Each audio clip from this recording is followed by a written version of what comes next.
¿Quién mató a Sony Tijuana? Esta es la historia no contada de la maquiladora Sony Tijuana, una vez un titán de la región del noroeste de México y ahora ya sé solo un recuerdo de ella. Pero vamos a donde todo inició, a 9.000 kilómetros de Tijuana. La historia de Sony comienza en Japón, 1946, justo después de la Segunda Guerra Mundial. El país estaba devastado, la economía en ruinas y muchas empresas habían desaparecido. Pero en medio del caos, dos ingenieros con una visión audaz decidieron desafiar las circunstancias y construir algo que cambiaría el mundo. Masaru Ibuka, un genio técnico, había iniciado una pequeña empresa de reparación de radios. Su pasión por la ingeniería lo llevó a crear nuevos dispositivos sin miedo al fracaso.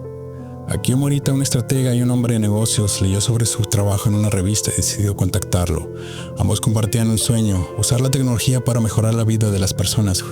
Juntos fundaron Tokyo Telecommunications Engineering Corporation, que más tarde se convertiría en lo que conocemos hoy como Sony, una combinación de Sonus, que significa sonido en latín, y Sony, haciendo referencia a joven en inglés. El crecimiento global de Sony. Desde el principio Sony se destacó por su innovación. A lo largo de las décadas, la compañía lanzó productos que revolucionarían el mundo. En los 50 crearon la primera radio portátil de transistores y la famosa tecnología de televisores Trinton. En los 80 presentaron el Walkman, cambiando la forma en la que la gente escucha la música. En 1990 lideran el mercado de televisores CRT, LCD y LED, además de entrar al mundo de los videojuegos con la famosa PlayStation. Con ese crecimiento, Sony expandió su manufactura a nivel global, estableciéndose una fábrica en México, Estados Unidos, Malasia y China. Así fue como en 1985 llegó a Tijuana. Cuando Sony llega a Tijuana, la ciudad apenas comenzaba a consolidarse como un hub maquilador. Bajo el nombre de Videotech de México, la empresa comenzaba a ensamblar televisores para exportar a Estados Unidos. Sony se convierte en una de las maquiladoras más grandes e importantes de la región. En 1996 cambia su nombre de Videotech México a Sony Tijuana, consolidándose como el líder de la manufactura de televisores y poniendo a Tijuana como uno de los mayores exportadores del mundo del televisor. La llegada de Sony significaba más que empleos. Significaba tecnología de vanguardia, sueldos estables para miles de tijuanenses, crecimiento industrial sin precedentes. Trabajar en Sony no era para cualquiera. La excelencia es lo mismo que esperamos de ti, se decía en la fábrica. Desde el primer día los empleados aprendían que la disciplina y el rigor japonés no daban margen para errores.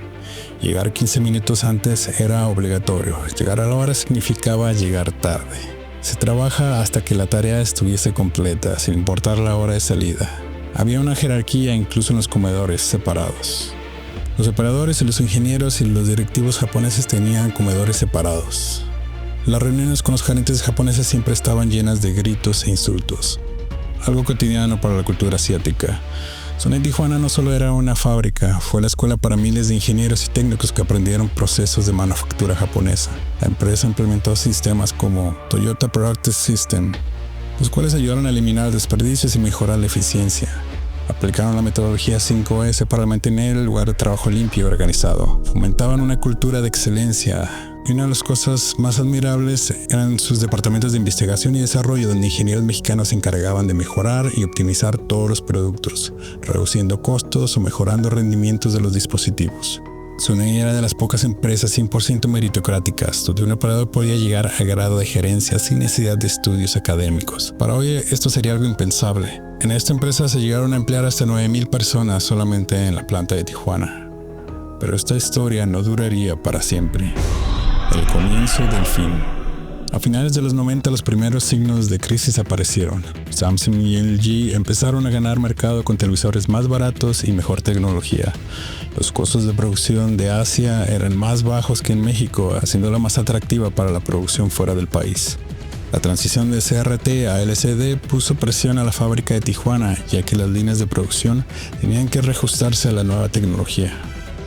A esto se sumaron problemas internos como corrupción en la cadena de suministro, donde algunos gerentes encargados de mantenimiento recibían pagos de proveedores. Se reportaron robos de camiones enteros llenos de televisores donde el personal de la compañía estaba coludida. Por suerte los culpables fueron atrapados y despedidos. En 2001 Sony consolida sus 4 plantas en Tijuana en una sola, reduciendo su personal a la mitad. En 2006 cierra la planta de Pittsburgh, Estados Unidos. En ese mismo año se reportan despido de 9 directivos y gerentes de la planta de Mexicali por irregularidades administrativas. Para ese entonces Foxconn ya estaba comprando propiedades de Sony. Algo grande estaba por suceder. 2008, la crisis que sacudió al mundo y a Tijuana. El año 2008 fue devastador para la economía global. Estados Unidos estaba en plena crisis financiera, la burbuja inmobiliaria colapsó y llevó a una recesión mundial. Las empresas de tecnología vieron caer sus ventas, los consumidores tenían menos dinero y dejaban de comprar televisores y dispositivos electrónicos. Sony empezó a perder dinero rápidamente.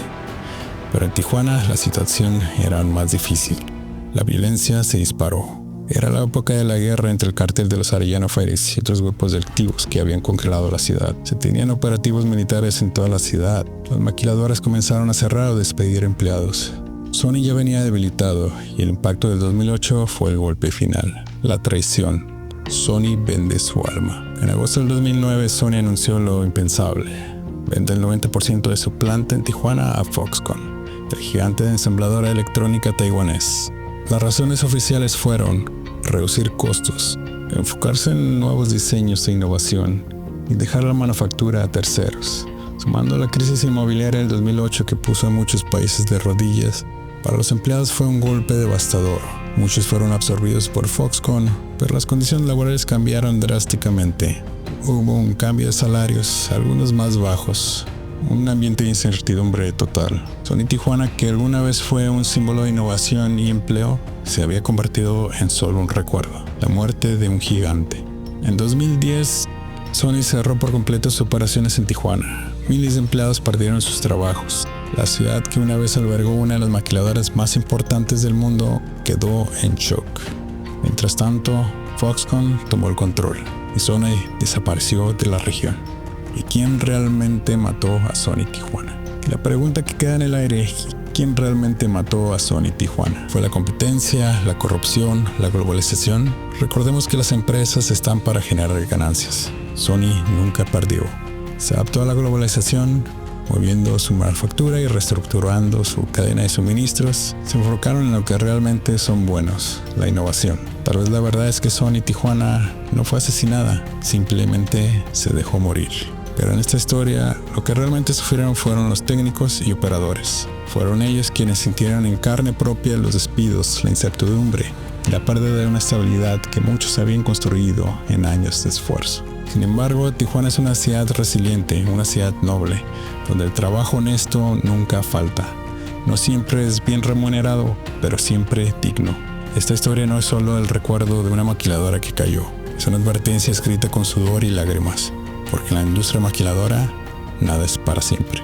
Esta información fue una recopilación de entrevistas de extrabajadores y artículos periodísticos. Si te gustó este video, danos un like y cuéntanos qué historia te gustaría escuchar.